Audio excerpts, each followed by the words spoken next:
तपाम्यहमहं वर्षं निगृह्णाम्युत्सृजामि च अमृतञ्चैव मृत्युश्च सदसच्चाहमर्जुन.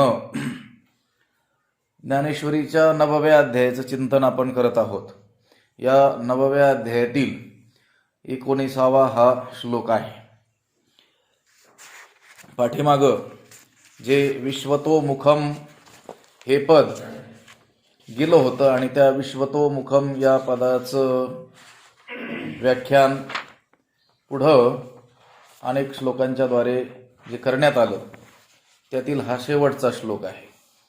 ज्ञानयज्ञेन चाप्यन्ये यजंतो मामुपासते एकत्वेन पृथक्त्वेन बहुधा विश्वतोमुखम. त्या विश्वरूप असं जे पद आहे विश्वतोमुखम त्याचं स्पष्टीकरण काही श्लोकात केलं गेलेलं आहे. त्यातील हा शेवटचा श्लोक आहे. तो परमात्मा विश्वतोमुख कसा आहे, विश्वरूप कसा आहे, सर्वरूपच तो कसा आहे हे सांगणारे जे श्लोक होते त्यातील हा अंतिम श्लोक आहे. तपाम्यहमहं वर्षं निगृह्णाम्युत्सृजामि च अमृतञ्चैव मृत्युश्च सदसच्चाहम अर्जुन. अर्जुन, अहम तपामि, अहम वर्षं निगृह्णामि उत्सृजामि च अहम अमृतञ्च एव मृत्युः च सत् असत् च अस्मि असं जोडायचं. हे अर्जुना, मी तापतो म्हणजे सूर्याच्या रूपाने तापतो. सूर्याचा वेश घेऊन, सूर्याचं रूप घेऊन जो तापवतो तो कोण आहे? मीच आहे. अहम तपामी, मी तापतो, सूर्यरूपाने तापतो. पुन्हा अहम वर्षम निगृह्णामि म्हणजे मी काय करतो, वर्षाव केलेलं जे पाणी आहे त्या पाण्याचं काय करतो? शोषण करतो. आता सूर्यरूपाने तापतो म्हटल्यानंतर त्या सूर्याच्या उष्णतेने काय होणार आहे? पाण्याचं शोषण होणार आहे. ते शोषणही कोण करतो? मीच करतो. बरं सृजामीच पुन्हा काय करतो? पाऊसही काय करतो? मीच पाडतो. लक्षात आलं का? पुन्हा मीच काय करतो? वर्षाव करतो, उत्सृजामी. पुन्हा अमृतम, मीच काय आहे? अमृत आहे. अहम अमृतम च, पुन्हा मी त्याचप्रमाणे काय आहे? मृत्यू. सत आणि असत मीच आहे. असा या श्लोकाचा काय आहे? अर्थ आहे. भगवंत म्हणतात, हे अर्जुना, मी सूर्याच्या रूपाने तापतो, मीच या वर्षाव केलेल्या पाण्याचं काय करतो? शोषण करतो. आणि मीच पुन्हा पावसाच्या रूपाने, पर्जन्याच्या रूपाने काय करतो? वर्षाव करतो. त्याचप्रमाणे अमृतही कोण आहे? मीच आहे. मृत्यूही कोण आहे? मीच आहे. सत कोण आहे? मीच आहे. आणि असतही कोण आहे? मीच आहे. लक्षात आलं? भगवंताला सोडून दुसरं काहीच नाही. जे काही आहे ते कोण आहे? परमात्माच आहे. परमात्मा आपली व्याप्ती सांगतोय. त्या विश्वतोमुखम या शब्दाने जे सूचित केलं होतं, विश्वरूप कसं आहे, तर या विश्वात जे जे काय आहे ते कोण आहे? परमात्माच आहे. परमात्म्याने त्याची आपली व्याप्ती सांगितलेली आहे. आता त्याचं स्पष्टीकरण ज्ञानोबा या 10-11व्या मधून करणार आहे. मी सूर्याचे निवेशे तपे तै हे शोषे पाठी इंद्र होऊनी वर्षे तै पुढती भरे. मी सूर्याचे निवेशे तपे तै हे शोषे पाठी इंद्र होऊनी वर्षे तै पुढती भरे. तसाच अन्वय आहे जसा तसा. मी सूर्याचे निवेशे तपे. परमात्मा म्हणतात, मी सूर्याच्या रूपाने तापतो. सूर्य तापतो ना, सूर्य कोण नाही दुसरा, कोण आहे? मीच सूर्याचं काय केलेलं आहे? रूप घेतलेलं आहे. सूर्याच्या रूपाने तापतो कोण? मीच तापतो. मी सूर्याचे निवेशे तपे, मी सूर्याच्या रूपाने तापतो. तै हे शोषे, तेव्हा ही पृथ्वी काय होते? शुष्क होते. लक्षात आलं का? कधी शुष्क होते? मी सूर्याच्या रूपाने तापतो त्यावेळेस. लक्षात आलं का? या पृथ्वीतील जलांश काय केला जातो? शोषला जातो. ती शुष्क होते, कोरडी होते. कशाने? मी सूर्याच्या रूपाने तापल्यामुळे. सूर्याच्या रूपाने तापणाराही मीच आहे, ते शोषण करणारही मीच आहे. मी सूर्याची निवेशे तपे तै हे शोषे, तेव्हा ही पृथ्वी काय होते? शुष्क होते. पाठी आणि पुन्हा नंतर इंद्र होऊनी वर्षे. वर्षाव म्हणजे पाऊस, म्हणजे पर्जन्य. त्या पर्जन्याची देवता आहे इंद्र. लक्षात आलं का? गोकुळामध्ये वर्षाव केला होता इंद्राने. लक्षात आलं का? त्या पर्जन्याची देवता कोण आहे? इंद्र आहे. आणि तो पर्जन्य मी पाडतो म्हणजे इंद्र होऊनी वर्षे. तो इंद्र होऊन पाऊस पाडणाराही कोण आहे? मीच आहे. तै पुढती भरे, त्याच वेळेस ही पृथ्वी पाण्याने पुन्हा काय होते? भरते. लक्षात आलं का? सूर्याचं रूप घेऊन मी काय करतो? तापतो, तेव्हा ही पृथ्वी काय होते? शुष्क होते. आणि इंद्राचं रूप घेऊन वर्षाव करतो त्यावेळेस ही पृथ्वी काय होते? पुन्हा पाण्याने भरते, पुन्हा काय होते? समृद्ध होते. अग्नी काष्ठे खाये, ते काष्ठाची अग्नी होय. तैसे मरते मारिते पाहे, स्वरूप माझे. अग्नी काष्ठे खाये, ते काष्ठाची अग्नी होय. तैसे मरते मारिते, स्वरूप माझे पाहे. अग्नी काष्ठे खाये म्हणजे लाकडं काय करतो? खातो, म्हणजे भक्षण करतो. ते काष्ठाची अग्नी होय, तेव्हा ती लाकडच काय होऊन जातात? अग्नी होऊन जातात. अग्नी माझी आले ते अग्निरूपाची झाली. अग्नीमध्ये जे जे गेलं ते काय होऊन जातं? अग्निरूपच होतं. अग्नी काष्ठे खाये, ते काष्ठाची अग्नी होय. अग्नी काय करतो? त्या लाकडांचं भक्षण करतो, तेव्हा ती लाकडच काय होतात? अग्नी होतात. तैसे त्याप्रमाणे मरते मारिते, मरणारे आणि मारणारे स्वरूप माझे पाहे. मरणारे आणि मारणारं स्वरूप कोण आहे? माझेच आहे. जो मरणारा आहे तोही कोण आहे? मीच आहे. आणि मारणारा ही कोण आहे? मीच आहे. भगवंताला सोडून दुसरं काही यत्किंचितही जर नसेल तर या सृष्टीमध्ये जो मरणारा आहे तोही कोण आहे? भगवंतच आहे. आणि मारणाराही कोण आहे? मीच आहे. कसं? उदाहरण दिलं. अग्नी काय करतो? लाकडांना खातो. अग्नी काष्ठे खाय. अग्नीच काय करतो? लाकडांना खातो. आणि ते लाकूडच काय होतं? अग्नी होतं. लक्षात आलं का? त्या ठिकाणी जाळणारा कोण आहे? अग्नी. म्हणजे ते पहिलं लाकूड जे अग्नी झालं तेच काय आहे? जाळणार. आणि जाळतंय कोणाला? लाकडांनाच. लक्षात आलं का? अग्नी कोणाला जाळतो? लाकडांना जाळतो. बरं, ते जाळात टाकलेलं, आता जे अग्नीत टाकलेलं लाकूड आहे तेच काय होतंय? अग्नी होतंय. आणि तेच पुन्हा कोणाला जाळतंय? लाकडांना. लक्षात आलं का? जळणारं कोण? लाकूड. आणि जाळणारं कोण? अग्नी. म्हणजे कोण? लाकूडच. लक्षात आलं का? अग्नी काय आपोआप अग्नी आला का तिथं? लक्षात आलं का? तो अग्नी कोणत्या तरी लाकडाचाच आहे ना. आणि आता टाकलेलं लाकूडही काय होणार आहे? अग्नीच होणार आहे. पुढं कोणाला जाळणार आहे? लाकडांनाच जाळणार आहे. जाळणारं कोण? लाकूड. म्हणजे अग्निरूप झालेलं लाकूड. आणि जळणारं कोण? लाकूडच. लक्षात आलं का? जसं जळणारही लाकूड आणि जाळणारही लाकूडच, त्याप्रमाणे मारणारही कोण? मीच. आणि मरणारही कोण? बघ कसं उदाहरण दिलं ज्ञानोबर आहे. लक्षात आलं का? अजून आहे का उदाहरण कोणी? सांगा बरं एखादं की मरणाराही तोच आणि मारणाराही तोच. परिचयाचं नाही उदाहरण तुमच्या? आहे ना परिचय. कुठं? स्वप्नातलं. स्वप्न पडतं. लक्षात आलं का? आणि चांगले स्वप्न पडतात, तसं वाईटही स्वप्न पडतं. लक्षात आलं का? सत्कार समारंभाचे असे स्वप्न पडतात, तसं मारामारीचंही एकाला काय पडलं? स्वप्न पडलं. आणि त्याच्यात काही लोक मारणारे आणि काही लोक मरणारे होते. आता ते ज्यांनी मारलंय ती माणसं आणि जी मेलेत ते माणसं, ते कोण झालं होतं? कोण झालं? दुसरी कोण आलते का डोक्यात? लक्षात आलं? कोण झालं? त्या स्वप्नस्थ पदार्थांच्या रूपाने आपणच झालेलो होतो. म्हणजे आपणच त्या स्वप्न पदार्थाच्या रूपाने परिणामाला पावलं होतो. लक्षात आलं का? स्वप्नामध्ये जे पदार्थ दिसतात ते दुसरीकडून कुठून आलेले नसतात. ते पदार्थ आपणच झालेलो असतो. मग मारणारेही कोण झालो? आपणच. आणि मरणारेही कोण झालो? आपणच. लक्षात आलं का? तैसे मरते मारिते पाहे स्वरूप माझे. मरणारही आणि मारणारही माझच काय आहे? स्वरूप आहे. अग्नी काष्ठे खाये, ते काष्ठची अग्नी होय. तैसे मरते मारिते पाहे स्वरूप माझे.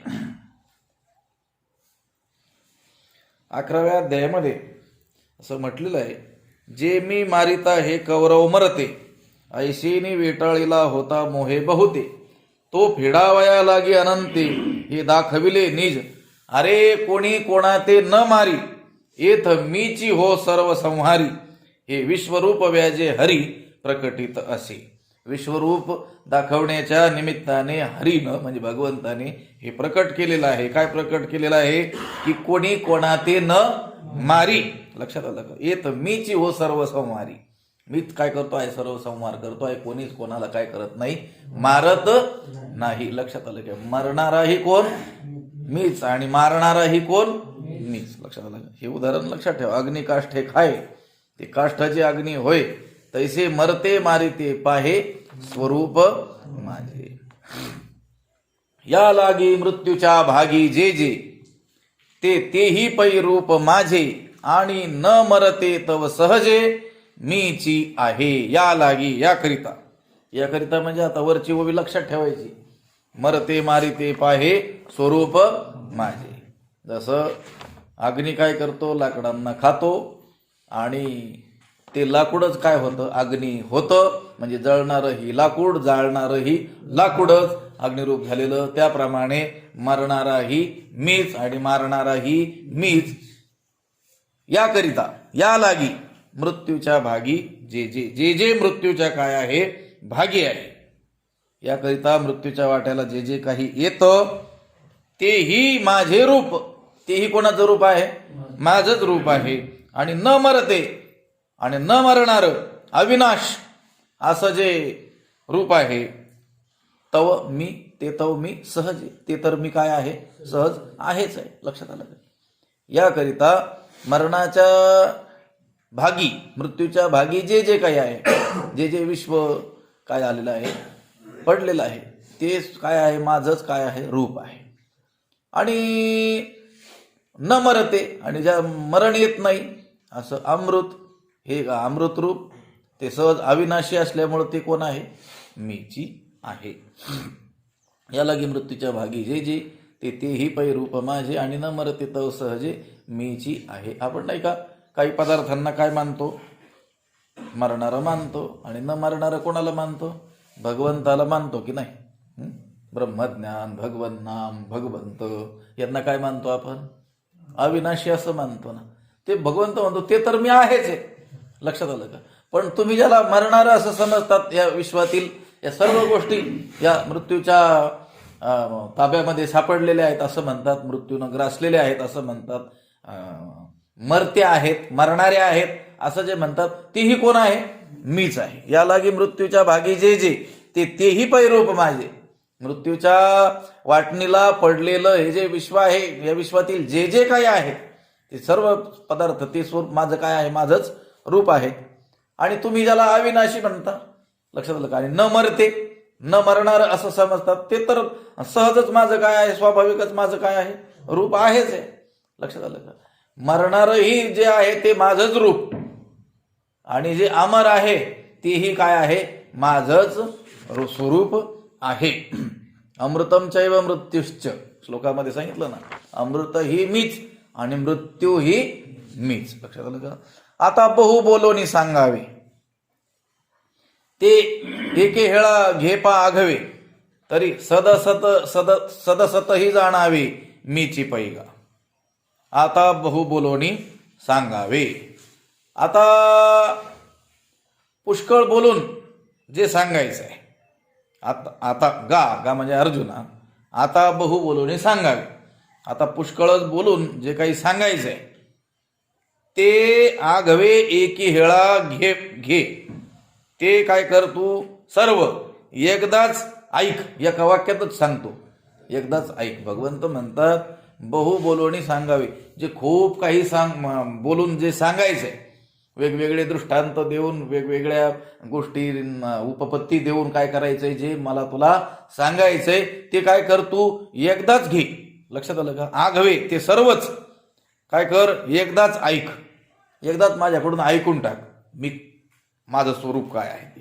तर भगवंत म्हणतो, तरी सता सतही सद सतही जाणावे मीची पैगा.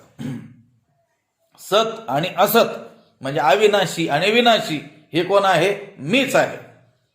हे ऐकून घे. लक्षात आलं का? म्हणजे मला सोडून दुसरं काहीच नाही. कारण दोनच पदार्थ आपल्या समोर येतील, एक विनाशी आणि दुसरा अविनाशी. मग आपण कोणत्या वर्गात कोणाला टाकतो हे आपल्यावर अवलंबून आहे. लक्षात आलं का? आपण कदाचित या जगताला सुद्धा अविनाशी समजून बसलेलो असू. लक्षात, आश्चर्यच आहे ते.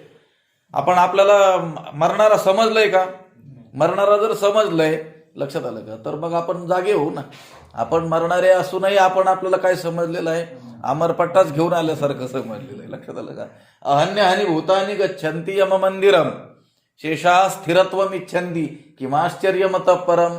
जगातलं सगळ्यात मोठं नवल हे आहे. लक्षात आलं का? काय नवल आहे?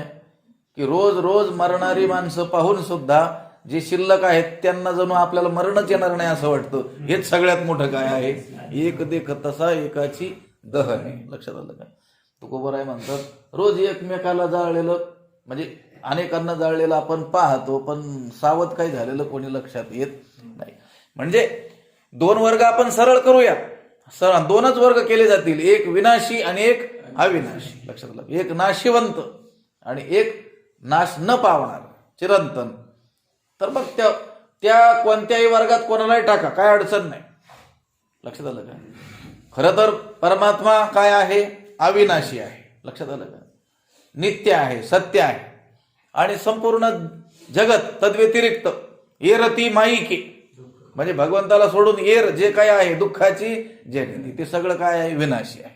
हे ही गोष्ट खरी आहे. पण अडाणीपणाने अज्ञानाने तुम्ही त्या विनाशी जगताला अविनाशी वर्गात टाका आणि तो अविनाशी परमात्म्याला त्याला विनाशी समजा, कसंही समजा. पण भगवंत काय म्हणतो आहे? सद सतही जाणावे मीची पैगा. ते सतही आणि असतही कोण आहे? मीच आहे. लक्षात आलं का? मला सोडून दुसरं काहीच नाही. लक्षात आलं का? तरी सद असतही जाणावे मीची पैगा. आता बहुबोलणी सांगावे ते एके हेळा घेपा आगवे. आता पुष्कळ बोलून काय करायचं म्हटले? एका वाक्यात सांगतो. एखाद्याला नाही का समजावणीच्या स्वरामध्ये खूप तासभर तुम्ही समजावून सांगितलं, अरे याने असं होतं, त्याने तसं होतं, आणि मग शेवटी काय सांगतात? तुला आता एका वाक्यात सांगतो. लक्षात आलं का? काय करतो? एका वाक्यात तुला सांगतो, एका शब्दात सांगतो. सगळं एक तासभर बोलल्याचं सार एका शब्दातच तो माणूस काय करतो? त्याला सांगतो. भगवंत म्हणतात की आता बहुबोलणी सांगावे, जे पुष्कळ बोलून जे सांगायचे. म्हणजे हे सगळं कशासाठी सांगितलंय? ज्याच्यासाठी सांगितलंय ते एकदाच आता माझ्याकडून ऐकून घे.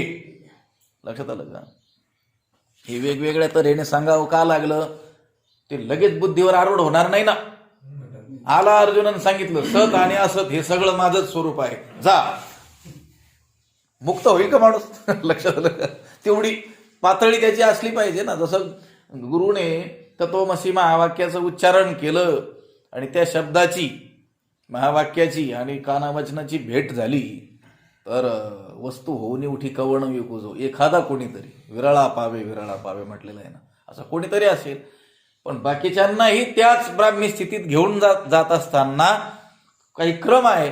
लक्षात आलं? हे सर्व विश्व परमात्म्याचंच स्वरूप आहे हेच सांगायचंय. विश्वतोमुखम त्या पदाने पण पुढे 2-3 श्लोक लिहावे लागले ना, ते सांगावे लागले अर्जुनाला. विश्वमुख मी कसा आहे, विश्वरूप कसा आहे. केवळ विश्वरूप मी आहे हे सांगून जमेल का? विष्णुमय जग वैष्णवांचा धर्म. पण हा अभंग समजून घेण्याच्या पूर्वी तुकोबरायांचे अनेक अभंग आपल्याला काय करावे लागतील? समजून घ्यावे लागतील ना.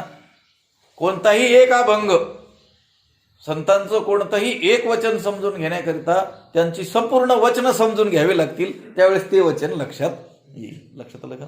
एक गंमत आहे. योग मार्गामध्ये प्रमुख 84 आसनं सांगितलेली आहेत. 84 लक्ष योनी आहेत ना.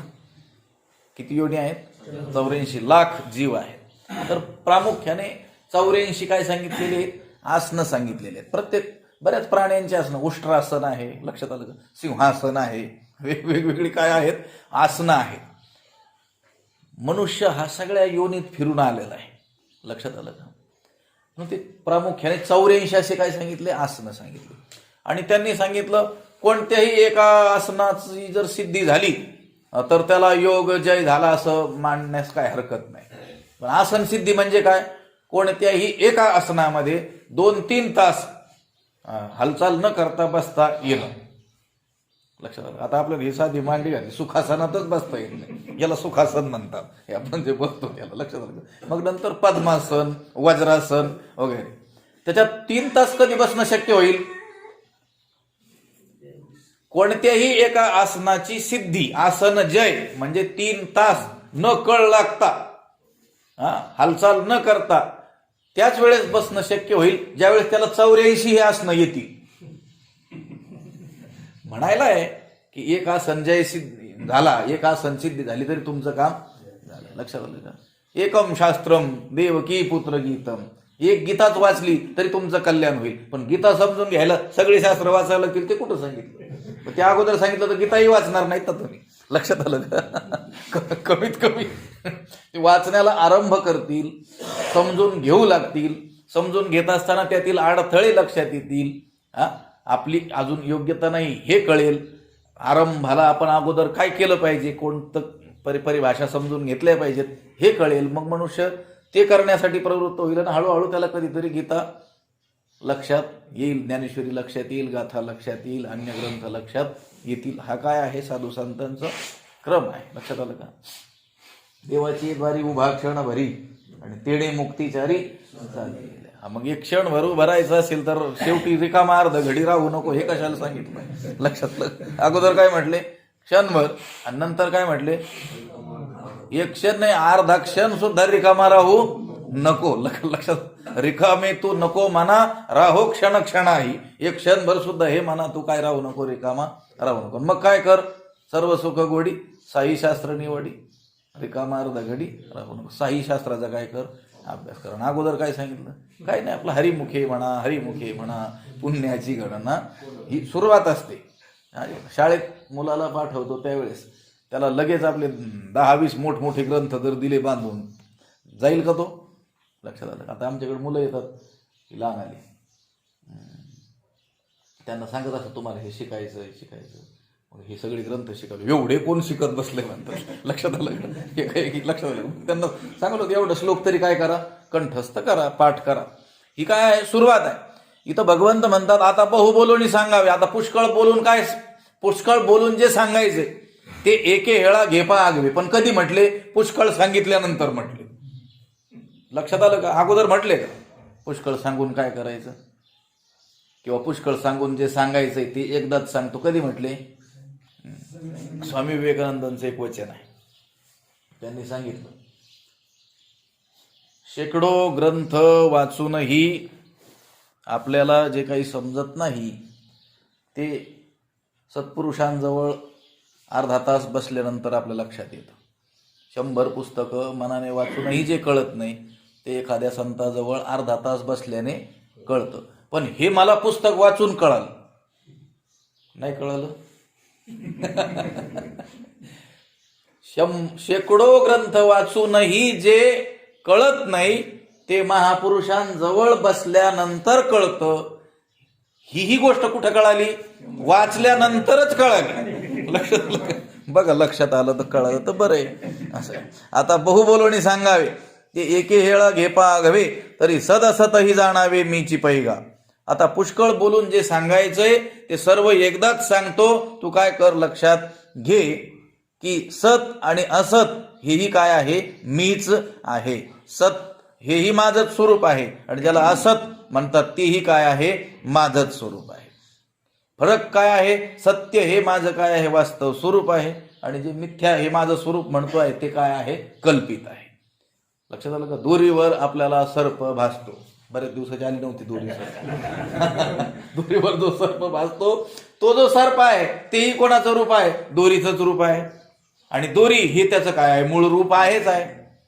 दोरी हे दोरीचं मूळ रूप आहेच आहे, पण त्या दोरीवर भासलेला जो सर्प आहे, जो असत आहे, मिथ्या आहे, ब्रह्मरूप आहे, तो सर्प देखील कोणाचं रूप आहे? दोरीचंच रूप आहे. तसं परमात्म्याचं सत्य स्वरूप हे त्याचं आहेच आहे. सत्यम ज्ञानमनंतम ब्रह्म, ते त्याचं काय आहे? स्वरूप आहेच आहे. पण जे असत आहे, त्याच्यावर भासलेलं आहे, तेही कोणाचं रूप आहे? त्याचंच आहे, कारण त्याच्याशिवाय भासलंच नसतं. लक्षात आलं का? म्हणून सदसतही जाणावे मीची पैगा. यातून सांगायचं माझ्याशिवाय दुसरं कोणीच नाही. पाठीमाग सरळ सरळ काय सांगितलं? ऐश्वर्य योग सांगितलं. लक्षात आलं का? आणि हाही ऐश्वर्य योगच सांगण्याकरिता मोठा काय करावं लागला? विस्तार करावा लागला. हे मी, ते मी. लक्षात, विभूती योग पुढे येणारच आहे. तो विभूती योगही 10व्या अध्यायामध्ये येतोय. तो का सांगावा लागला? की समग्र हे माझं स्वरूप आहे हे लक्षात येण्याकरिता जो अधिकार असावा लागतो तेवढा जर नसेल, आणि त्यालाही आपल्याला सर्वत्र परमात्माच आहे हे सांगायचं असेल तर कसं सांगावं लागेल? मग काही विशिष्ट ठिकाणी त्याचं प्रकटीकरण होतं, हे काय करावं लागणार आहे? दाखवावं लागणार आहे. ते विभूती योगामध्ये दाखवलेलं आहे. पण खरी गोष्ट काय आहे? काही काही ठिकाणीच परमात्मा आहे हे खरं का सगळं काही जे दिसतंय, जे भासतंय ते परमात्माचं आहे हे खरं? आता जसं आपण सर्व प्राणी जे आहेत, त्या पशु जे आहेत, त्यापैकी गायीच्या काय करतो? पाय पडतो, दर्शन घेतो. लक्षात आलं? मग गायीतच देव आहे आणि बाकी प्राण्यात देव नाही असं आहे का? काय आहे खरं? सगळ्यातच काय आहे? परमात्मा आहे. पण आता आपल्याला तेवढं पाहण्याची आपली दृष्टी विशाल झालेली नाही, विस्तीर्ण झालेली नाही. म्हणून मग कमीत कमी यांनी कशात पाहावा? गाई. आता गाईतही दिसत नाही, काय करावं त्याला? लक्षात. म्हणून आपलं संत म्हणजे महापुरुषांनी ते सांगून ठेवलं 33 कोटी देव आहेत. लक्षात. त्यांना वाटलं एका देवाला नाही रेटायचे हे, मग काय सांगून ठेवलं? 33 कोटी. कमीत कमी त्या गायीची हत्या तरी करणार नाही. पण आपल्याला त्याच्यातही दिसत नाही, आपण काय करावं? अश्वत्थ सर्व वृक्षांना, अश्वत्थ वृक्षामध्ये मी आहे, माझी विभूती आहे असं भगवंताने सांगितलं. बाकीच्या वृक्षामध्ये परमात्मा नाही का? आहे. पण आपल्याला कमीत कमी ते तरी तोडण्यापासून वाचतील. लक्षात आलं का? या जंगल तोडीतून, वृक्षांच्या कत्तलीतून कमीत कमी ते तरी वाचतील. लक्षात आलं का? तिथं तरी कमीत कमी नतमस्तक हे जीव होतील. यासाठी ते सांगावं लागलं. खरी गोष्ट ही आहे की सगळीकडे काय आहे? परमात्माच आहे. म्हणून त्यांनी सांगितलं एका वाक्यातच सांगतो. आम्हा सोयरी वनचेरी. लक्षात आलं? एक वाक्यातच सांगतो. कोणतं वाक्य? सद असतही जाणावे मीची पैगा, किंवा सतासत असंही आहे. सद असत असाही पाठ आहे आणि सतासत असाही काय आहे? पाठ आहे. मीची पैगा. आता बहुबोलोनी सांगावे ती एके हेळा घे पागवे, तरी सद असतही जाणावे मीची पैगा. या ठिकाणी हा जो 19वा श्लोक आहे त्यावरचं भाष्य संपलेलं आहे. लक्षात आलं का? आणि पुढं ह्या ज्या ओव्या आहेत 300व्या ओवीपासून 306व्या ओवीपर्यंत हे ज्ञानोबाराय आपल्याला आता सांगत आहे. तेही ज्ञानोबारायांनीच सांगितलं, पण ते श्लोकाच्या संबंधी सांगितलं. लक्षात आलं का?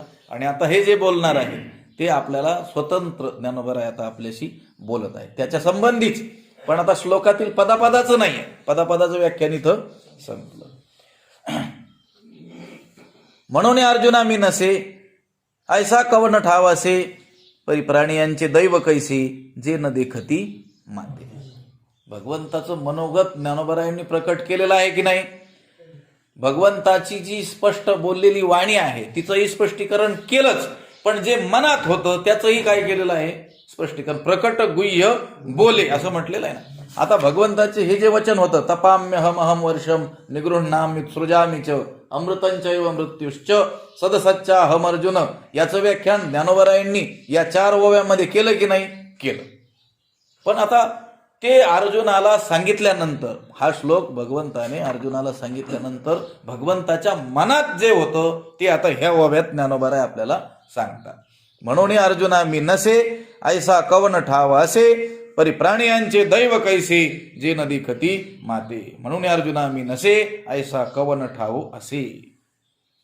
म्हणून अर्जुना मी नसे, मी नाही, ऐसा कवन ठाव असे, असं कोणतं ठिकाण आहे? प्रश्न केलाय. मी नाही असं ठिकाण आहे का? आतापर्यंत तर तेच सांगत आलं ना, सर्व काही मीच आहे. शेवटी तर सांगितलं, एका वाक्यात सांगतो की सतही मीच आहे आणि असतही मीच आहे. तर मग अर्जुना, मी नाही असं कोणतं ठिकाण आहे का? नाही ना. आहे का एखादं ठिकाण जिथे भगवंत नाही? लक्षात आलं का? मग असं जर ठिकाणच नसेल की जेथे मी नाही, मग या प्राण्यांना ते कसं काय कळत नाही? लक्षात आलं का? एखाद्या गावात मंदिर नसेल, आपण सांगितलं देवाच्या दर्शनाला जाता का, तर ते सांगू शकतात आमच्या गावात मंदिरच नाही, मग आम्ही कुठं जायचं? लक्षात आलं का? असं ते सांगू शकतात. पण परमात्मा नाहीच असं कुठं ठिकाण आहे का? नाही. मग जर तो सर्वत्रच आहे, तर मग सर्वत्र दर्शन त्याचं व्हायला पाहिजे ना प्राण्यांना. लक्षात आलं का? मनुष्यांना. पण मग ते का जाणत नाहीत, का पाहत नाहीत? तर ज्ञानोबा म्हणतात, परी प्राणियांचे दैव कैसे जे न देखती माते. पण या प्राण्यांचं दैव कैसे, दैव सांगताना दुर्दैव म्हणायचे. लक्षात, दैव म्हणजे भाग्य नाही, दुर्भाग्य. पण या प्राण्यांचं दुर्भाग्य कसं काय आहे ते कळत नाही, कारण मी सर्वत्र असूनही ते मला जाणत नाही. मी नाही आणि मग ते जाणत नाहीत अशी गोष्ट नाही. मी सर्वत्रच आहे, सदाच आहे. सर्वत्र सदा सरिसा. मी सर्वत्र आहे, सदा आहे. सरिसा म्हणजे संपूर्ण वस्तुरूप, अद्वय ब्रह्म. तेच ना. मग म्हणजे जो देश काळ वस्तूचा त्याला बंधन नाही आहे. सर्व देशात आहे म्हणजे सर्व स्थानात आहे, सर्व काळात आहे. भूतकाळात होता, आता वर्तमानात आहे, भविष्यातही आहे. लक्षात आलं का? आणि सर्व रूप आहे. लक्षात आलं का? सर्वत्र सदा सम. लक्षात आलं का? असा मी आहे. पण हे प्राणी मला जाणत का नाही? तर ज्ञानोबारायांनी शब्द वापरला, परी प्राणियांचे दैव कैसे जे न देखती माते. पण या प्राण्यांचं दुर्दैव कसं आहे, दुर्भाग्य कसं आहे की जे मला काय करत नाहीत, जाणत नाहीत. म्हणजे भगवंताची इच्छा काय आहे? मला काय केलं पाहिजे? प्राण्यांनी जाणलं पाहिजे. लक्षात आलं का? हा, मग खंत व्यक्त केली ना त्यांनी. त्यांना दुःख झालंय की हे मला जाणत का नाहीत. लक्षात आलं का? जसं आपले दादा ऐकतात का पाठ? नाही ना. दादांनी खंत व्यक्त केली ना, सगळे लोक येतात, मग हे काय येत नाही. लक्षात आलं का? तसं प्राण्यांचे दैव कैसे जे न देखती माते. दादांना वाटलं सगळंच चांगलं, लांबून लोक येतात, बरं यांना कळत नाही असंही नाही, कळतंय पण मग येत का नाहीत? त्यांनी काय व्यक्त केली? खंत व्यक्त केली. तसं आता भगवंत म्हणतोय, हे अर्जुना, मी नाही असं ठिकाण आहे का बाबा? असं ठिकाणच नाही, सगळीकडे मीच आहे. पण या प्राण्यांचं दुर्दैव कसं आहे की जे न देखती माते. मला ते काय करत नाहीत, पाहत नाहीत, मला जाणत नाहीत. हे त्यांचं काय आहे? दुर्दैव आहे. दैव दुर्विलास आहे त्यांचं. लक्षात आलं का? त्यांचं दुर्भाग्य आहे. म्हणून अर्जुना, मी नसे ऐसा कवन ठावासे, परी प्राणियांचे दैव कैसे जे न देखती माते. एवढ्या ओवी आपल्याला पूर्ण करायचे आहे. ह्या ओवीचं खूप एक पाठ होऊ शकतो याच्यावर, पण आता पुढे जाऊयात. आपल्याला कळून गेलं, काय कळून गेलं? की परमात्मा सर्वत्र आहे, तो नाही असं ठिकाण नाही. पण तरी देखील प्राणी त्याला जाणत नाहीत. हे त्यांचं काय आहे? दुर्दैव आहे. पण कसं दुर्दैव आहे? ज्ञानोबा म्हणतात कळत नाही. लक्षात आलं? काही दुर्दैव कळतं, थोडंफार दुर्दैव असतं आहे ना. कोणत्याही कामात हात घातला तर काय होतंय? जेथे जावे तेथे कपाळ सरीसे. लक्षात आलं का? मातीच हातात येते. सोन्याला हात लावला तरी सोन्याची काय होते? माती होते. असं दुर्दैव असतं काहींचं, पण ते लक्षात येतं, ठीक आहे. पण हे दुर्दैव कैसं आहे? म्हणजे प्राण्यांचे दैव कैसी, कसं दुर्भाग्य आहे हे कळत नाही, कारण सर्वत्र असूनही ते मला जाणत नाही. लक्षात आलं? तरंग पाणी येविण सुकती, रश्मी वातीविण न देखती, तैसे मी चिते मी न होती, विस्मो देखी. तरंग पाणी येविण सुकती. हे कसं घडलं? सर्वत्र परमात्मा असूनही प्राणी त्याला जाणत नाहीत. हे कसं आहे? हे उदाहरणाने सांगतात. लक्षात आलं का? तरंग पाणी येविण सुकती. जणू लाटा पाण्याशिवाय सुकून जात आहेत. पाण्यावर उठणारी जी तरंग, लाटा, त्या लाटामध्ये पाण्याशिवाय दुसरं काही आहे का? त्या लाटाला फक्त तो एक विशिष्ट आकार आणि लाट हे फक्त काय आलेलं आहे, नाव आलेलं आहे. बाकी त्याच्यात काय आहे, सगळं पाणीच आहे. लक्षात आलं का? स्वरूपच जर त्या लाटेचं पाणी आहे तर तरंग पाणी विण सुकती. पाण्या वाचून ते तरंग म्हणजे लाट सुकून गेली, हे असं जसं घडेल. किंवा रश्मी वाती विण न देखती. रश्मी म्हणजे सूर्यकिरण, वाती विण म्हणजे दिव्या वाचून, न देखती पाहत नाहीत. असं होईल का कधी? पाण्या वाचून लाट सुकून गेली, असं होईल का कधी? नाही. पाणी सुकून जाईल, तलाव वाटेल, ती गोष्ट वेगळी. विषय काय चाललाय, लाट, आणि ती पाण्या वाचून सुकून गेली. सुकून गेलेली लाट पाहिली कोणी? लक्षात आलं का? हे असं कधी घडेल का? घडू शकत नाही.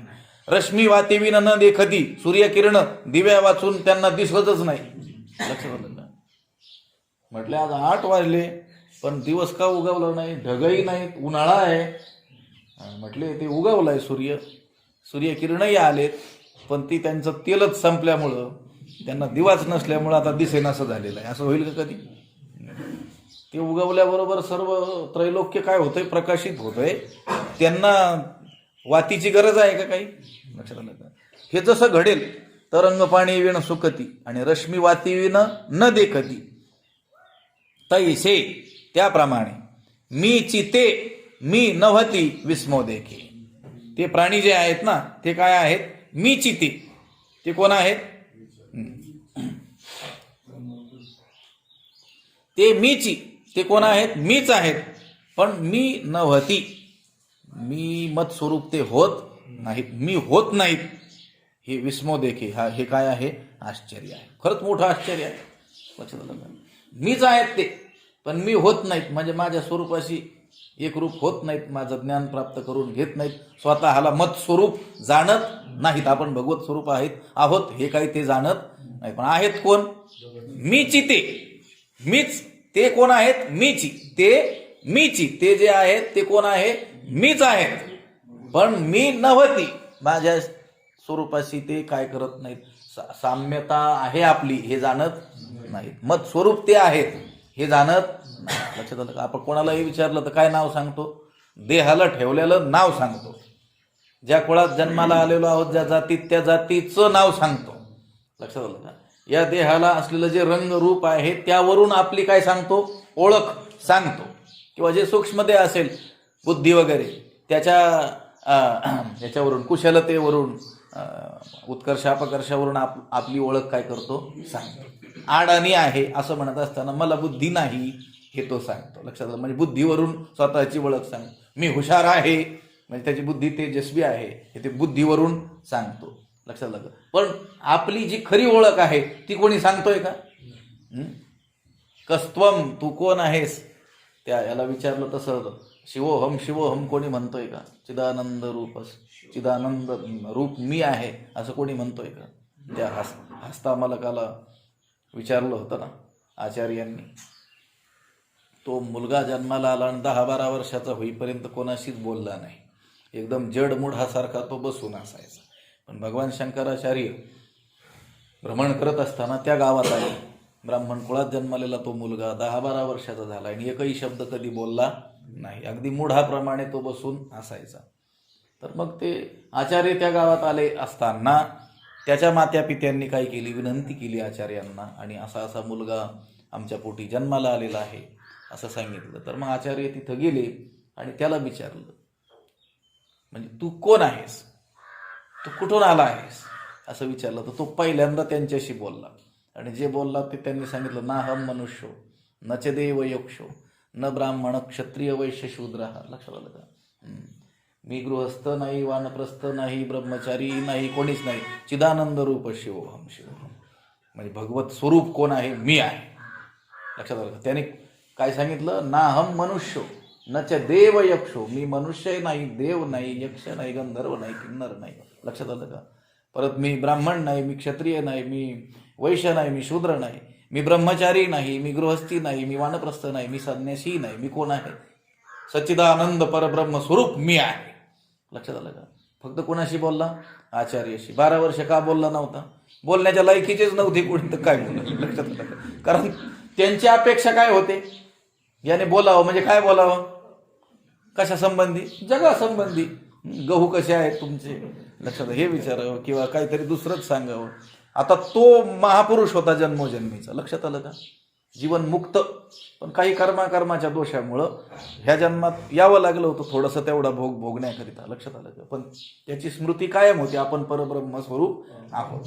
आणि प्रथमतः आचार्याशी तो बोलला होता, तोच बोलला. त्यानंतर कोणी शिवोहम म्हटलेलं काय उल्लेख आणून नाही कुठं, लक्षात आलं का. भगवंत म्हणतोय ते मीची, हे जे सर्व प्राणी आहेत ना ते कोण आहेत, मीच आहेत, मत स्वरूपच आहे. पण मी न होती ते माझ्याशी, म्हणजे मत स्वरूप असूनही मी होत नाहीत. विस्मो देखे, हे काय आहे, हे आश्चर्यच आहे. तरंग पाणी विण सुखती, रश्मी वाती विण न देखती, तैसे मीची ते मी न होती. विस्मो देखे, हे आत बाहेरी मिया कोंदले, जग निखिल माझेची वतिले, की कैसे कर्म तया आड आले, जे मीची नाही म्हणती. हे आत बाहेरी मिया कोंदले, हे आत बाहेरी मिया कोंदले, जग निखिल माझेची ओतले, की कैसे कर्म तया आले, जे मीची नाही म्हणती. सरळ जाणवायचं. हे म्हणजे हे जगत, आत बाहेरी मिया कोंदले, आत बाहेर माझ्याच स्वरूपाने काय झालेलं आहे, गच्च भरलेलं आहे. हे सर्व जगत आत बाहेर माझ्याच स्वरूपाने काय झालेलं आहे, गच्च भरलेलं आहे. पुन्हा जग निखिल माझेची ओतिले, हे सर्व जगत माझेच ओतलेलं काय आहे, स्वरूप आहे. जसं ओतीव पदार्थ असतात ना, पितळाची ओतीव मूर्ती, ओतीव वस्तू, लक्षात आलं का. त्या वस्तूमध्ये त्या धातूशिवाय दुसरं काय आहे का, तो धातूच पातळ करून त्या साच्यामध्ये काय केलेला आहे, ओतलेला आहे, लक्षात आलं का. तर त्याला काय आलं, आकार आणि नाव वेगळं आलंय, पण वास्तविक काय आहे, तो धातूच आहे. तसं जग माझेची ओतिले, निखिल सर्व जगत माझंच काय आहे, ओतलेलं जणू स्वरूप आहे. पण असं जरी आहे तरी देखील, की कैसे कर्म तया आले, जे मीची नाही म्हणते. तया आड आले, आड शब्द आहे ना, परंतु कैसे म्हणजे कसं पाप कर्म त्यांच्या आड आलं आहे कळत नाही. कारण जे ते काय म्हणतात, मीच नाही म्हणतात, देव नाही म्हणतात, लक्षात आलं का. देव म्हणतोय मी नाही, मी आत बाहेर मीच आहे, आत बाहेर आहे असं काय सांगावं, हे सगळं जग जणू काही मीच ओतलेलं स्वरूप आहे, लक्षात आलं काय. आणि असं असूनही ते काय म्हणतात, मीच नाही. काय त्यांचं पाप कर्म त्यांच्या आड आलं आहे कळत नाही. भगवंतच म्हणतोय काय त्यांचं पाप कर्म असेल, काय आड आलं असेल. लोक म्हणतात ना काय आड येतंय, काय आड येतं काय कळत नाही मग, लक्षात आलं का. कुठं चांगल्या कामाला फार आड येत असते. श्रेयंसी बहुविघ्नानी, श्रेयस्कर कामाला, परम कल्याण ज्यात होणार आहे त्या कामाला अडचणी येत असतात, लक्षात आलं का. फुटू देऊ फाटे, लक्षात आलं का, फाटे फुटतातच.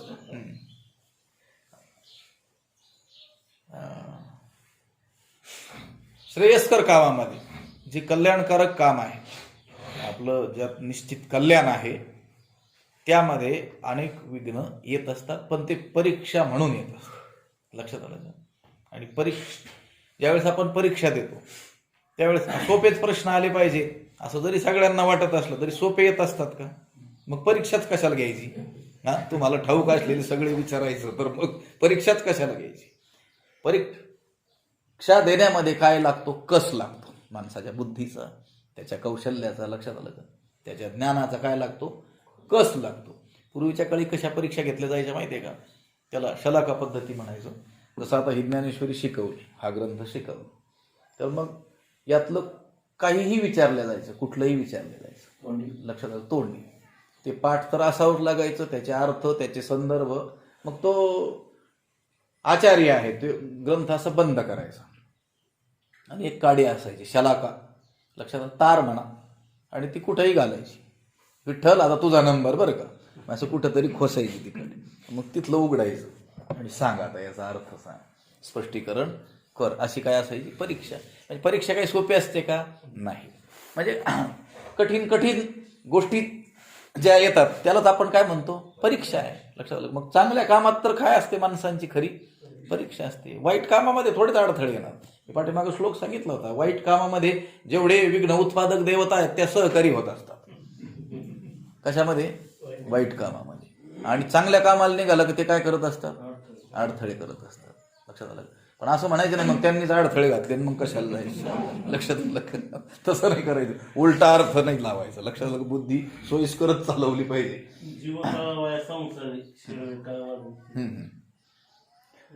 हे वैरी आड आले, असं आले वर्णन आलेलं आहे. हे आडवे येणारच आहे, पण यांचा जो अडथळा आहे तो पार करून आपल्याला जायचं आहे. कामक्रोध आड पडिले पर्वत, राहिला अनंत पलीकडे. आहे ना. नुल्लंघवे मज न सापडे वाट, दुस्तर हा घाट वैरी यांचा, असं म्हणते तुकोबराय म्हटलेले. अनंत पलीकडं आहे, परमात्मा पलीकडं आहे. मध्ये काय, काम क्रोध रूपी पर्वत आडवे पडले. 1-2 डोंगर आपल्याला ओलांडून जायचंय, 2-3 डोंगर ओलांडून जायचं आहे. त्याची जर भेट घ्यायची असेल तर हे अडथळे आपल्याला काय करावे लागतील, पार करावे लागतील. भगवंत या ठिकाणी काय म्हणतात की कैसे कर्म तया आड आले जे मीची नाही म्हणते. काय त्यांचं पाप कर्म असेल, त्यांना काय आडवा आलं असेल काय कळत नाही. कारण ते काय म्हणतात, मीच नाही म्हणतात. बरं मी नाही असं आहे का. हे आत बाहेरी मी या कोंदली, हे जगत आत बाहेर मी गच्च भरलेला आहे. लक्षात. तुम्ही आता कापसाचे कसे घर भरून ठेवलेले गच्च दाबून, तर लक्षात लगा, बाहेरही कापूस आणि आतही कापूस. तसं या जगाच्या आतही आणि बाहेरही कोण आहे, मीच आहे. एवढंच काय, हे जग निखिल माझेची ओतिले. हे जग जणू माझंच ओतलेलं काय आहे, स्वरूप आहे. असं असतानाही की कैसे कर्म तया आड आले जे मीच नाही म्हणती. ते म्हणतात, काय म्हणतात, मीच नाही असं म्हणतात. परी अमृत कुहा पडीजे, का आपण पया ते कडिये काढीजे. ऐसे आथी काय कीजे अप्राप्तासी. परी अमृत कुहा पडीजे. कुहा म्हणजे विहीर, कुहा म्हणतात ना तुम्ही, लक्षात आलं का. परी अमृत कुहा पडीजे. परंतु अमृताच्या विहिरीमध्ये काय करावं, पडावं. अमृताच्या आडामध्ये, त्या कुह्यामध्ये काय, कुव्यामध्ये काय करावं, पडावं. आणि आपण या ते कडिये काढीजे. आणि आपणच काय करावं, स्वतःच पोहत पोहत काठावर यावं. कशाच्या भीतीनं, मरणाच्या भीतीनं. काय, मी बुडून मरेल या भीतीनं. पडलाय कशात, अमृताच्या तलावात म्हणा, विहिरीत म्हणा, आडात म्हणा. आणि भीती काय वाटते, मी बुडून मरेल. आणि म्हणून काय केलं त्याने, आपल्याला पोहून पोहून काय केलं, कडेला काढलं. लक्षात आलं का. असाच प्रकार इथं झालेला आहे. ऐसे आथी काय कीजे अप्राप्तासी. अप्राप्त म्हणजे विवेक ज्ञान नसलेले जे अप्राप्त लोक आहेत, त्या लोकांनी, अशा लोकांनी काय काय म्हटले, असं का करावं. अभाग्याला असंच होतं. अभागी दुर्दैवी असा जो मनुष्य आहे त्याला हे असंच होतं, काय करावं म्हटले. आता अमृताचा एक थेंब जरी आपल्याला लेश मात्र प्राप्त झाला तरी मरणाते वारी म्हटलेलं आहे ना. मरण आपलं टाळतंय ते, लक्षात आलं का. जेव्हा ते अमर अमर करतंय. आणि तो कशात पडलाय, अमृताच्या विहिरीमध्ये पडला. आणि त्याने काय केलं, मरणाच्या भीतीनं काय केलं, आपल्याला पोहून बाजूला काढलं. त्या असं म्हटलेलं आहे एका ठिकाणी, ज्ञानावरच म्हटलं, नाना अमृताच्या सागरी बुडीजे, मग तोंडा का वज्र मिठी पाडीजे, आणि मनी तरी आठवीजे थिल्लरोदका. ते पडलाय कशात, अमृताच्या सागरात. आणि त्याने काय केलं, तोंड असं घट्ट दाबून, एक खरट पाणी आपल्या याच्यात गेलं नाही पाहिजे तोंडामध्ये. लक्षात आलं. आणि मनात आठवतो कशाचं, ते डबक्यात किती छान पाणी होतं म्हणून. लक्षात आलं का. पडलाय कुठं, अमृताच्या सागरात. आणि तोंडा का वज्र मिठी पाडीजे, पक्क वज्र मिठीत टाकली. लक्षात आलं का. हे ऐसे कासे या करावे, जे अमृती ही रिगोणी मरावे, ते सुखे अमृत होऊनी का नसावे अमृता माझे, असं म्हटलेलं आहे. तो काय मरणार आहे का तिथं. त्या अमृताच्या सागरात पडला. आता ते नाका तोंडात जरी अमृत गेलं तर तो काय मरणार आहे का, मरणार नाही ना. परी अमृत कुहा पडीजे, का आपण पयाती कडिये काढीजे, ऐसे आथी काय कीजे अप्राप्तासी. आपण नाही का एखाद्याला धरून पंढरपूरला न्यावं, चला चातुर्मासाला, त्याने पळून यावं गावाकडे. आणि इथे येऊन मार खावा मुलांचा. लक्षात त्याला पण अमृत गुहा पडीजी का आपण पया ते कडी काढीजे ऐसे आथे काय की जे अप्राप्ताशी. हे अप्राप्त विवेक शून्य असलेले जे लोक आहेत त्यांना तो कुठेच दिसू नये हे काय आहे त्यांचं दुर्दैव आहे. कुठेतरी त्या देवाची प्रतीती यावी ना. सर्वत्रच तो आहे ना. नाही सर्वत्र दर्शन घडलं, कुठेतरी तो देव आहे याचं काय यावी माणसाला प्रती. खरं तर तोच जर सर्व आहे तर तो सर्व आहे हेच ज्ञान माणसाला व्हायला पाहिजे. लक्षात आलं. आता या भिंतीला सर्व पांढराच रंग आहे तर तुम्हाला कसा दिसावा तो. कुठं दिसावा. कुठं भिंतीला कुठं नेमकं कोणत्या ठिकाणी. का या खिडकीजवळ दिसावा का दरवाजाजवळ का फक्त छताला. का दिसावा. सर्वत्र आहेच. तसं परमात्माच जर आत बाहेरही आहे जणू काय तो हे जग म्हणजे त्याचं ओतलेलं स्वरूपच आहे तर त्याचं दर्शन घडावं कसं. जसा तो आहे तसं. पण ते घडत नाही ना. ऐसे आथे काय की जे अप्राप्ताशी. विवेक ज्ञान नसल्यामुळं हे अविवेकी या लोकांना तो कुठेच दिसू नये हे काय आहे आश्चर्य आहे. उदाहरण दिलं आणखी. ग्रासा एका अन्नासाठी अंध धावत आहे किरीटी आढळला चिंतामणी पाये लोटी आंधळेपणे. किरीटी हे अर्जुना एका ग्रासा अन्नासाठी एक घासभर अन्न मिळवण्यासाठी अंधू धावत आहे. आंधळा रस्त्याने धावतो आहे. आंधळा मनुष्य हे अर्जुना आंधळा मनुष्य एक घास अन्न मिळावं म्हणून रस्त्याने काय होतो आहे धावत आहे. आणि ते धावताना त्याला काय झाला आढळला चिंतामणी. त्या धावताना चिंतामणी आढळला म्हणजे चिंतामणी पडला होता त्याची काय लागली ठेच लागली. लक्षात आलं का. त्या चिंतामणीला तो आडखळला. चिंतामणी नावाच्या माणसाला नाही. लक्षात आलं. असा मणी आहे दगडाचा तो प्रकार. जसं हिरे माणिक मोती हेही काय आहे दगडच आहेत. लक्षात आलं. ते काही दगडांना फार किंमत येते कधी. बऱ्याच वेळेस असं होतं दगडांनाच किंमत येते. चालू आहे आता कलियुग कालाय तस्मै नमः. तसा तो चिंतामणी आहे. चिंतामणी ते चिंतिल्या अर्था. त्याच्यापाशी जाऊन आपण जे चिंतन केलं ते आपल्याला काय करतो तो प्राप्त करून देतो. आता हा आंधळा पळतोय चाललाय भिकेला हळूहळू असं नाही पळतोय म्हटले ज्ञानोबरांनी शब्द वापर. कारण सारे आंधळे पळतातच. लक्षात आलं. हे पळणारे सगळे कोण आहेत आंधळे आहेत. कशासाठी एका ग्रासा अन्नासाठी. लक्षात आलं का. एक विते एवढेसे पोट आणि केवढा बोभाट तयाचा. तुकाराम महाराजांनी म्हटले पोट पाहिलं तर एक वीत भरच आहे. ज्याची त्याची वीत मोजून पाहिली तर तेवढंच भरत आहे. लक्षात आलं.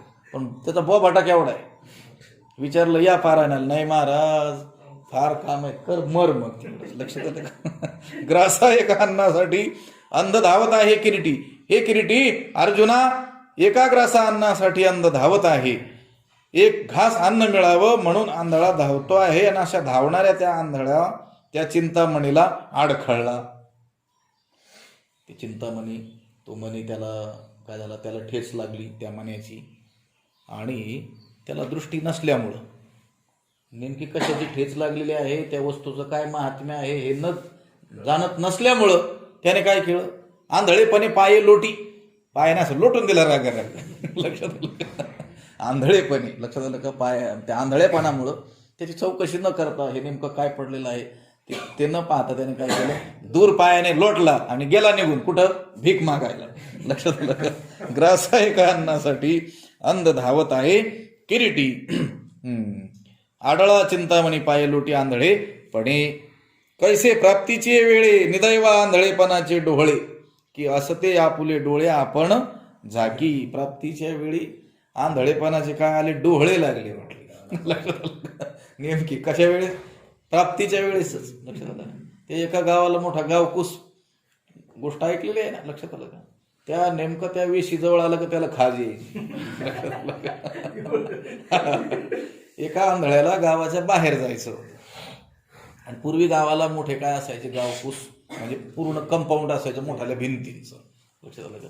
आणि एकच वेस आणि त्या वेशीतूनच फक्त बाहेर पडायचं आत यायची सोय असायची. त्या आंधळ्याला जायचं होतं बाहेर. आता एका जणाला त्याने सांगितलं. आता आंधळा ज्या ठिकाणी उभा होता गावाच्या दुसऱ्या कोपऱ्याला उभा होता. वेस तिथून बाजूला होती आणि त्या माणसाला काही वेळ नव्हता म्हणून त्याने त्या भिंतीला लावून दिला तो आंधळा. आणि त्याने सांगितलं या भिंतीला धरत धरत जा आणि जिथे जागा आली समजायचं तिथं वेस आहे, तिथून तू काय कर, बाहेर पड, कारण तेवढ्या ठिकाणी जागा होती न जायला. मग तो असं भिंतीला धरत चाफत चाफत चाफत चालला. आता वेस आली जवळ, लक्षात आलं का? आता 1 मिनिटात तो वेस इथून बाहेर जाणार, तेवढ्यात त्याच्या अंगाला काय आली, खाजू आली. आणि खाजता खाजता तो म्हटलं पावलं चालूच होते पुढं, लक्षात आलं का? मग खाजूच तर थांबायचं ना. चालता चालता अंग खाजत होता, ती वेस गेली निघून, पुन्हा धरलं भिंतीला आणि चालू लागला. अरे खूपच लांब आहे म्हटली. पुन्हा आला चक्कर तिथं, लक्षात आलं का? फेरा तिथपर्यंत आला, फेरा आला की पुन्हा तिथं काय आली, त्याला खाज आली. असं म्हणजे कधीपर्यंत झालं? बहुत काळ, अनंत काळ चालूच राहिलं, त्याला काय बाहेर जाता आलं नाही. तसं ह्या 84 लक्ष योनी या जणू ह्या काय आहेत, गावकूस आहे. आणि ती वेशीच्या ठिकाणी मनुष्य देह आहे. माणसाच्या जन्मात आला की देवे दिला देह भजना गोमटा, त्याने काय करावं, भजनच करावं आणि काय व्हावं, मुक्त व्हावं, ज्ञानच प्राप्त करावं आणि काय करावं, काय व्हावं, मुक्त व्हावं. लक्षात आलं का? तो फिरत फिरत आला आणि तिथं आल्यानंतर त्याला विषयांची खाज आली. एवढं 5 एकर घेतो म्हटले, मग भजन करतो. तुझ्या बापाला भजन होईल, लक्षात आलं का? ते घेता घेता कर, घेऊ नको असं नाही, पण भजन कर ना. लक्षात आलं का? एका हाताने धरण, दुसऱ्या हाताने खाजवून बिनती. ग्रासा एका अन्नासाठी अंध धावत आहे किरीटी. म्हणजे मला सांगायचंय काय, 2 तास तरी वाचन कर, लक्षात आलं का? पण ते भिंतीला धरून राहा, लक्षात आलं. ग्रासा एका अन्नासाठी अंध धावत आहे किरीटी, आडळला चिंतामणी पाय लोटी आंधळेपणे. तैसे ज्ञान जय सांडोनी जाय, तै ऐशी हे दशा आहे, म्हणून की जे ते केले नो हे ज्ञाने विन. त्या ज्यासाठी हा दृष्टांत सांगितला तो सिद्धांत आहे. तैसे ज्ञान जय सांडोनी जाये, माणसाला ज्ञान ज्यावेळेस काय होतं, सोडून जातं. या जीवाला ज्ञान ज्यावेळेस सोडून जातं, तैसे जय ज्ञान सांडोनी जाये, तै ऐशी हे दशा आहे, तेव्हा ही अशी त्याची काय होते, स्थिती होते. कशी स्थिती होते? वरच्या आंधळ्यासारखी. कोणत्या? या ओबीतल्या. एक घास आणण्यासाठी धावणाऱ्या आंधळ्याला, आंधळा तो अडखळला चिंतामणीला, आणि आंधळेपणामुळं त्याने तो काय आहे हे न जाणता त्याला दूर पायाने लोटलं, पुढं निघून गेला. तैसे त्याप्रमाणे ज्ञान जय सांडून जाई, जय ज्ञान सांडून जाई, जेव्हा जीवाला ज्ञान सांडून जात, सोडून जात, तै ऐशी हे दशा आहे, तेव्हा त्याची अशी स्थिती होते आंधळ्यासारखी. म्हणून ज्ञाने विन की जे ते केले नव्हे, म्हणून ज्ञानाशिवाय जे जे काही कर्म करावं ते केल्यासारखं होत नाही. लक्षात आलं का? न केल्यातच जमा होतं. कोणतं? ज्ञानाशिवाय जे आहे ते. म्हणून की जे ते केले नो हे ज्ञाने विन, म्हणून ज्ञाना वाचून जे करावं ते केलं असं होत नाही. म्हणून माणसाला काय असलं पाहिजे? ज्ञान असलं पाहिजे. परी ज्ञानेविन नाशिले ते बुद्धी वेदासी आले, तेणेची या कल्पिले अनेकत्व. अनेकत्वाची जी आपण कल्पना केलेली आहे, बुद्धीचा भेद जो झालेला आहे तो कशामुळं? ज्ञानेविन नाशिले. लक्षात आलं का? ज्ञान नसल्यामुळं त्यांचा काय झाला? नाश झालेला आहे. ते भेद पाहत आहेत. अनाम्या नाम ठेविती आहे ना, देवदेवी म्हणते अचर्चात. माणसाला ज्ञान असलं पाहिजे. तैसे ज्ञान जे सांडवणी जाय, तै ऐशी हे दशा आहे, म्हणून की जे ते केले नो हे ज्ञाने विण. ज्ञाने विण एके उपाय करीसी जितुके तितुका गोंफीसी अधिके रुखी ये. ज्ञानाशिवाय जो जो काही प्रयत्न करावा तो या संसार बंधनातून सुटका न होता आणखीच काय होतो? गुरफटून जातो. म्हणून ज्ञान हे महत्वाचं आहे. लक्षात आलं का? ज्ञानेन मोक्षो न तू मुंडनेन किंवा मंडनेन. केवळ वस्त्र अलंकार भूषण बाह्यचिन्ह, सांप्रदायिक बाह्यचिन्ह त्याचा अतिरेक केला म्हणजे मोक्ष होईल असं नाही, तर ज्ञानानेच काय होईल? मोक्ष होईल. ज्ञानेविन मोक्ष नाही हा सिद्धांत. वेद बोले हात उभारवणी. लक्षात आलं का? तमेव विदित्वाति मृत्युमिति नान्य पंथा विद्यते अयनाय. लक्षात आलं का? ज्ञानादेव तू कैवल्यम ऋते ज्ञाना न मुक्ती ही. ज्ञानाशिवाय मुक्ती नाही, ज्ञानानेच कैवल्य म्हणजे मोक्ष प्राप्त होणार आहे. म्हणून ज्ञान आवश्यक आहे. ज्ञान नसेल आणि बाकी सर्व असेल तर ते सर्व काय आहे? व्यर्थ आहे. तैसे ज्ञान जे सांडवणी जाय, तै हे ऐशी हे दशा आहे, म्हणून की जे ते केले नो हे ज्ञाने. एखाद्याचं सुंदर शरीर आहे, अलंकार भूषण सर्व धारण केलेलं आहे, वस्त्रादी उंची वस्त्र परिधान केलेले आहे, पण प्राण त्याच्यात नसेल तर त्या सुंदर देहाचा काही उपयोग नाही, त्या अलंकार भूषणांचाही काही उपयोग नाही. तसं ज्ञान नसेल माणसाला आणि बाकीचं तो काही कर्मही करीत असेल, यागादीही करीत असेल, काहीही करत असेल भलं, तरी त्याचं ते उपयोगी होत नाही. लक्षात आलं का? अजून उदाहरण दिले एक शेवट. आंधळ्या गरुडाचे पाखा हाती, ते कवणा उपयोगा जाती, तैसे सत्कर्माचे उपखे ठाती, ज्ञानेवी. कोणी म्हणाला आम्ही सत्कर्म करतो, ज्ञानाची काय गरज आहे? लक्षात आलं? ते म्हटले सत्कर्म सुद्धा श्रमच होतील. हा, फक्त काय होतील? श्रमच ठरतील. काय? सत्कर्म सुद्धा काय ठरतील? फक्त श्रमच ठरतील. कधी? ज्ञाने विण. ज्ञान नसेल तर. कसं? उदाहरण दिलं. आंधळ्या गरुडाचे पाखा हाती, ते कवणा उपयोगा जाती. आंधळ्याला गरुडाचे पंख असले तरी ते कोणत्या उपयोगाला जातात? तिथे दोन अर्थ करायचे त्याचे. कसे दोन अर्थ? आंधळ्या गरुडाचे पंख म्हणजे गरुड, शक्ती संपन्न गरुड, उंच झेप घेऊ शकतो असा गरुड, ज्याच्या पंखामध्ये खूप शक्ती आहे असा गरुड. पण कसा आहे? आंधळा. तरी देखील त्याच्या पंखाचा उपयोग आहे का? झेप घेईल, उंच आकाशातही जाईल, पण कुठेतरी खडकावर आपटून मरेल. लक्षात आलं का? काय नाही त्याला? दृष्टी नाही म्हणून. किंवा एखादा आंधळा मनुष्य आणि त्याला गरुडाचे पंख प्राप्त झाले. आंधळ्या गरुडाचे पंख हाती, आंधळ्याला गरुडाचे पंख असले. आंधळा मनुष्य केलं तप झाले, भगवंत प्रकट. म्हटले काय? मागायचे काय? त्याने डोळे मागितले काय? तो म्हटले मला जाताना येताना फार अडचण होती डोळे नसल्यामुळं, मला जर पंख दिले तर उडत उडत जाऊ शकतो. तथा असतो. लक्षात आलं का? आले त्याला पंख. कशाचे? गरुडाचे. मारली झेप, गेले उंचच उंच. तो म्हटला बघा किती अडखळत चालावं लागत होतं, पण आता किती एका झेपेसरशी कुठेही जाऊ शकतो. पण वरती गेले थकले ना, आता पेट्रोल संपलं. लक्षात आलं का? कुठं उतरायचं त्याचंच ज्ञान नाही. लक्षात आलं? उतरले मग कुठं? हे तारेवर, लाईटच्या पाण्यात म्हणा, खडकावर म्हणा, काटेरी झुडपात म्हणा, म्हणजे नाश झाला. लक्षात आलं का? आंधळ्या गरुडाचे पाख हाती, ते कवणा उपयोगा जाती. त्याचा काही उपयोग आहे का? उपयोग होईल कधी? डोळे असतील तर. तसे सत्कर्म तुम्ही करत असाल, उपासना करत असाल, काहीही करत असाल तुमच्या जीवनामध्ये, पण ज्ञान नसेल तर ते काहीही उपयोगाला येणार नाही. कधी उपयोगाला येईल? जर ज्ञान तर. लक्षात आलं का? आंधळ्या गरुडाचे पाख हाती, ते कवणा उपयोगा जाती, तैसे सत्कर्माचे उपखे ठाती. उपखे म्हणजे श्रम, खटाटोप. तो काय होईल? खटाटोप होईल. ज्ञाने विण, तैसे सत्कर्माचे उपखे ठाती, ज्ञाने विण. म्हणून काय आवश्यक आहे? ज्ञान आवश्यक आहे. या 300 ते 306 या 7 ओव्यांमध्ये ज्ञानोबारायांनी त्या श्लोकाव्यतिरिक्त भगवंताचं जे काही मनोगत आहे ते मनोगत यातून सांगितलेलं आहे. कारण जे काही भगवंताने सांगितलेलं आहे ते कशाकरिता? की आपण जीवाने काय करावं? ज्ञान प्राप्ती आपल्या जीवनात करून घ्यावी याकरिता. आणि ज्ञान नसेल तर मग कसं दुर्दशा होते ते त्याचं वर्णन या ठिकाणी केलेलं आहे. पुंडलिक वरद हरी विठ्ठल.